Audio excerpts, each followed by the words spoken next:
সংঘ দিবস 2026 এই ডাকটিকেট এবং উদ্বোধনী অনুষ্ঠানে উপস্থিত আজকে টেকনোলজি এনথুজিয়াস্ট হিসেবে আজকে দেখতে এসেছি এবং এই অনুষ্ঠানে অংশগ্রহণের মাধ্যমে এই সেক্টরের বিষয়ে কিছুটা যেহেতু ইন্টারেস্ট রাখি সেটা জানতে এসেছি। তো আমাকে হঠাৎ করেই বক্তব্য দেওয়ার জন্য বলা হয়েছে, আমি ধন্যবাদ জানাচ্ছি।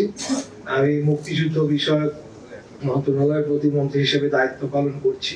তা আমি সেই দৃষ্টিকোণ থেকেই দু একটি কথা শুধু বলতে চাই।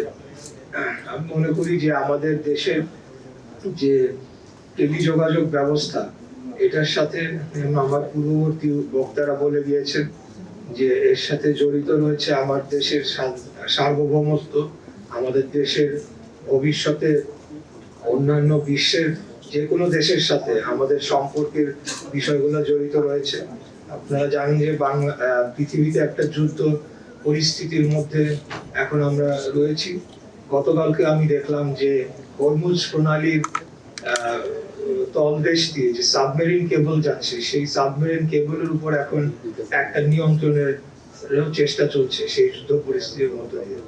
এই সব কিছু বিবেচনায় এবং বাংলাদেশের যে ভৌগোলিক অবস্থান বিবেচনায় আমি মনে করি যে এই টেলিযোগাযোগ খাত অত্যন্ত গুরুত্বপূর্ণ হয়ে উঠবে এবং আগামী দিনে আমাদের এই অঞ্চলে এই দক্ষিণ পূর্ব এশিয়ার যে রিজনে আমরা রয়েছি এবং আমাদের ভৌগোলিক অবস্থান বিবেচনায় অবশ্যই ডাক হচ্ছে টেলিযোগাযোগ খাতের বিকাশ, আমাদের দেশীয় যে কোম্পানিগুলো রয়েছে তাদের বিকাশ এবং আন্তর্জাতিক যারা এখানে ইনভেস্টররা রয়েছেন তাদের পাশাপাশি আমাদের দেশীয় ইন্ডাস্ট্রি কিভাবে গ্রো করতে পারে এবং আগামী দিনে আমরা কিভাবে আমাদের যে সার্ভিস, আমরা যদি দেখি বাংলাদেশের পপুলেশনের দিক থেকে যদি দেখি তাহলে 7th largest country in the world এবং টেলিকম অপারেটর বা সাবস্ক্রাইবারের দিক থেকে আমরা 20 নম্বরে রয়েছি, অথচ আমাদের সেবার মান রয়েছে অনেক নিচের দিকে।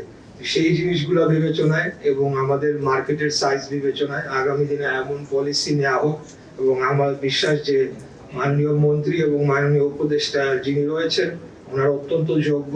আমাদের মাননীয় প্রধানমন্ত্রীর নেতৃত্বে আগামী দিনে এমন পলিসি গ্রহণ করা হোক যাতে আমাদের দেশীয় ইন্ডাস্ট্রি আরো থ্রাইভ করতে পারে এবং আমরাও টেকনোলজিতে পৃথিবীর সাথে পাল্লা দিয়ে আমাদের দেশকে এগিয়ে নিয়ে যেতে পারি। সেটাই আপনাদের প্রতি শুভকামনা রইল। সবাইকে আবারও ধন্যবাদ জানাচ্ছি এবং আজকের এই অনুষ্ঠানের যারা আয়োজক রয়েছেন ওনাদেরকেও ধন্যবাদ জানাচ্ছি আমাকে দু একটি কথা বলার সুযোগ করে দেওয়ার জন্য। ধন্যবাদ। আসসালামু আলাইকুম।